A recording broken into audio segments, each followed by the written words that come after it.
How do we approach strength training without falling back into the old toxic diet culture trap of trying to fix a flawed body? For decades, diet culture told us that the only reason to lift weights was to shrink our problem areas or to tone or flab. It's time to reframe these beliefs. Midlife in Motion is the podcast for women who want to reclaim their metabolism, maintain their mobility, and recognize their divine worth. I'm your host, Angie Collinwood, fitness and yoga instructor, body confidence, and menopause coach. This show bridges the gap between science and soul. We move beyond quick fixes to discuss the real pillars of longevity. Get ready to start dancing into midlife. Welcome back, beautiful friends. Today, our episode is Building Your Scaffolding, the magic of movement. Those of us who grew up in the 80s and 90s. We were the generation of step aerobics, Tae Bo, and hours on the elliptical machine. We were taught that cardio was the ultimate holy grail for weight loss, and that lifting weights would make us look bulky and masculine. But as we navigate the profound hormonal shifts of perimenopause and menopause, the old cardio-heavy playbook isn't just outdated, it's actually working against our biology.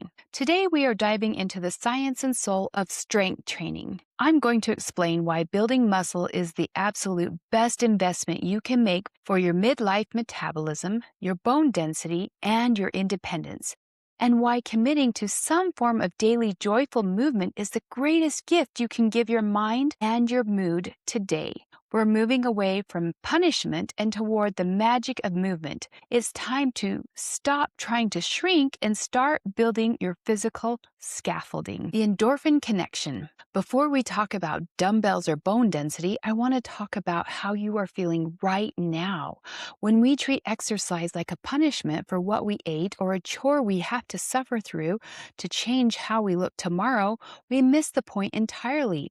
I want to introduce you to a much gentler, far more powerful reason to move your body every single day. It's endorphins. When you engage in joyful daily movement, whether that is a brisk walk, dancing in your kitchen while mopping the floor, or doing a 10-minute mobility flow on your living room floor, your brain releases a cascade of neurochemicals called endorphins. Endorphins are your body's natural painkillers and mood elevators. They physically interact with the receptors in your brain to reduce the perception of pain, flush out cortisol, our stress hormone, and trigger a deeply positive, almost euphoric feeling in the body. In midlife, when our nervous systems are already working overtime and our energy can feel unpredictable, daily movement snacks aren't about burning calories. It is about biological joy. It is a daily micro yes to your body that says, I want us to feel good today. Movement isn't a penalty. It is an amazing mood management tool. Now, I know the idea of strength training may feel intimidating. Maybe you have old injuries, your joints are aching, or you just feel imposter syndrome when you look at a pair of dumbbells. What happens when we reframe? What happens when we view our bodies as instruments meant to experience life, the home for our soul? Picture yourself at 75 or 85. What do you want to be physically capable of doing? Do you want to easily lift your heavy suitcase into the overhead bin when you travel? Do you want to get down on the floor to play with your grandchildren and get back up without help? Do you want to carry your own groceries? We aren't lifting weights to look good in a swimsuit. We no longer have time to focus just on our appearance. We are focused on longevity and mobility. We are building the physical scaffolding required to live an independent, vibrant, and joyful life. We are doing the work today to protect the woman we will become tomorrow. Now let's talk science. Think of your muscle mass in midlife like a bucket with a small hole in the bottom. In our 20s and 30s, estrogen helped keep that bucket full with very little effort. But now the water is leaking out a little faster. If we are just doing cardio, or worse, if we are heavily restricting our food, we are essentially poking more holes in the bucket. You may be experiencing sarcopenia, which is the age-related loss of muscle mass. When we lose muscle, we literally lose our metabolic engines. The furnace starts to shut down. But here is the good news. You can tell your biology to keep the fire burning. Every time you do a squat or a plank, you are are sending a signal to your nervous system. Don't shut these engines down. I'm still using them. You are building a home for your mitochondria, a major part of your metabolic furnace, and we'll dive further into that in a future episode. This brings us to the soul portion of our framework. How do we approach strength training without falling back into the old toxic diet culture trap of trying to fix a flawed body? For decades, diet culture told us that the only reason to lift weights was to shrink our problem areas or to tone our flab. It's time to reframe these beliefs. Connect your movement to a core value. If you value adventure, you're building upper body strength to paddle a kayak. If you value family, you're building core strength to play with your grandchildren. If you value nature, you're building leg strength to hike your favorite trail or protect your bone density so that a slip on the ice won't break a hip. You are not lifting weights to become a smaller, shrinking blade of grass. You are building strength so you can bloom gold. Take up space and live big in the second half of your life. There is one more piece of science we have to touch on, and it has to do with your blood sugar. As we transition through menopause, we naturally become a little more insulin resistant. But guess what the largest consumer of glucose, or sugar, in your body is? It's your muscles and your brain. When you strength train, your muscles act like a sponge, soaking up excess sugar without needing a massive insulin spike. And unlike high-intensity cardio, slow, intentional strength training doesn't trigger a cortisol spike. It's a hormone-friendly way to protect your metabolism without sending your nervous system into a panic. This movement also improves brain functioning. Have you heard the phrase, no pain, no gain? You may have been taught that if you aren't exhausted, dripping in sweat, and incredibly sore the next day, the workout didn't count. If you are pushing through a workout your body isn't ready for, your cortisol stays elevated. Your body perceives that she is in danger and systemic inflammation increases. She isn't failing, your body is just trying to save her life. So how do we actually start, especially if our nervous system is completely resistant to the idea of working out? We use a micro yes. And if you haven't exercised in years, your body does not trust massive sweeping resolutions. If you vow to lift weights for an hour every day, your nervous system will perceive it as a threat and you will burn out by Wednesday. We are not going to shock the system. We are going to start with a micro yes. A micro yes is a promise so small you cannot fail. It builds deep nervous system safety and self-trust. Your microsystem can start right in your kitchen with gentle push-ups against your countertop while you wait for the water to boil. It could be doing 10 bodyweight squats every time you get up from your desk, or curling water bottles or holding a plank while you watch your favorite show. This builds nervous system safety. You are proving to your body that you are a partner, not a dictator. What types of movement do you naturally gravitate towards when you aren't thinking about it as exercise? Think about ways to incorporate more movement and enjoy it. Remember the episode about NEAT, non-exercise activity thermogenesis? How simply staying gently active throughout the day is the secret to balancing your midlife blood sugar and metabolism without spiking your stress hormones. NEAT and workouts can go hand in hand. If NEAT is the firewood that keeps our metabolism humming all day long, strength training is the actual brick and mortar furnace. If we don't do a little bit of structural maintenance a couple of times a week to keep our muscles strong, our furnace might shrink. Remember those women in Okinawa, Japan we discussed previously? They are lifting and carrying things throughout their day. They are keeping their furnace maintained. We can do the same.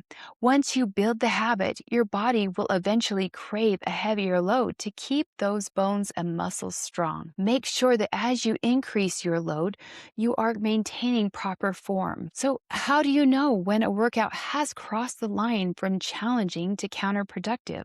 Watch for your engine check lights. This is a vital skill for midlife, when the nervous system and hormonal balance are more sensitive to stress. The first one is form integrity. If you can't move with quality, you're at risk. Then recovery debt, feeling like you are walking through mud the next day or experiencing chronic muscle or joint pain.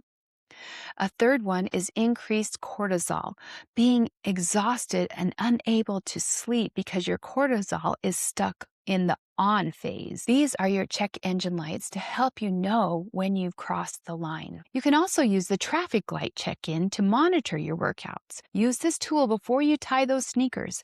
Ask your body where she is on the traffic light system today. The green light is I slept well, my joints feel fluid, and my energy is stable. The action is do the structured strength training or full workout because your nervous system is feeling safe and resilient.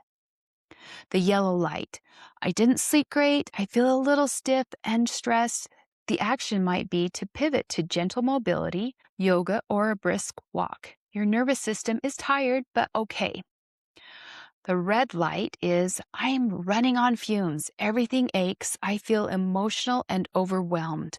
The action is to focus on your NEAT and rest. Take some deep breaths and do some gentle floor stretching. A warm bath is your workout today because your nervous system is feeling depleted and dysregulated. Remember that it is important to build your border to find balance in your physical, emotional, and spiritual health. Check out the Midlife Puzzle episode for more information and download the free Midlife and Vitality Blueprint. The link is in the show notes. Making movement fun, making a workout feel less like a chore and more like a reward is the absolute best way to ensure you actually want to do it. If you dread your routine, it is incredibly hard to stay consistent. Remove the guilt and become a passionate partner to your body. One tip to maintain your health foundation is to create strategies to enjoy your movement. Here are some of the best strategies to inject a little more joy and fun into your movement. First, shift your mindset. Function over punishment. Sometimes the workout isn't the problem, it is the pressure we put on ourselves to perform perfectly. Then ditch the rules. If you hate running, stop running. There is no single right way to exercise. Give yourself permission to do the movement your body is actually asking for on any given day. Next, focus on the feeling. Instead of focusing on the clock or the calorie burn, focus on how the movement makes you feel.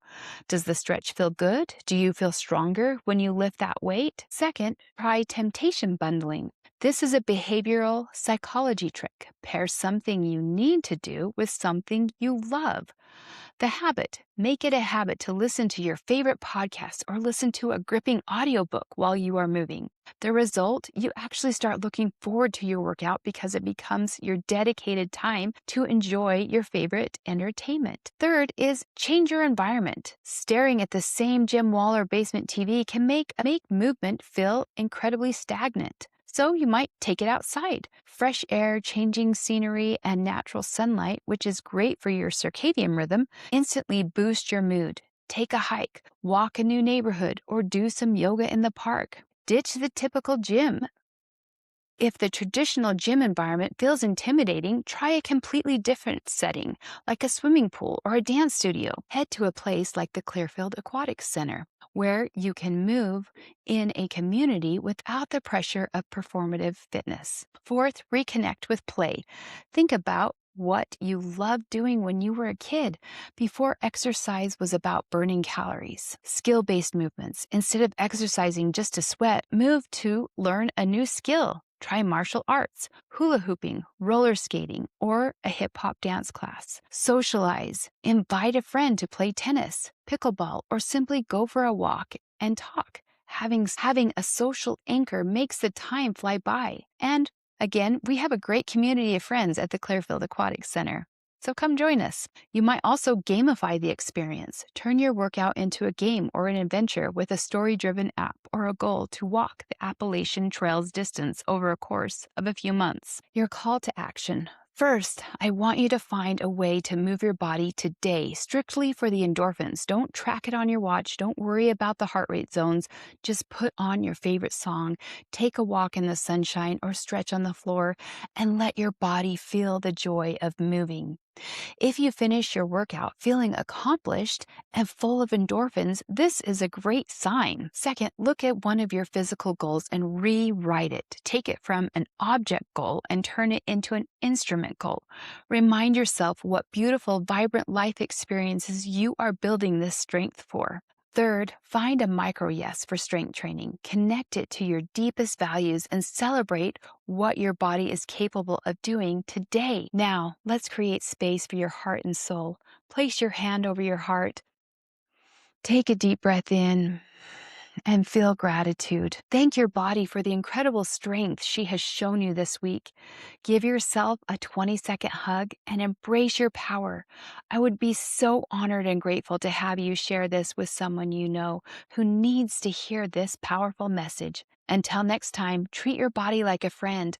Lift something heavy and remember, you are braver than you believe, stronger than you seem, and smarter than you think. You are building a foundation for the next 40+ years of your life, brick by brick, breath by breath. You are a miracle. Treat yourself like one.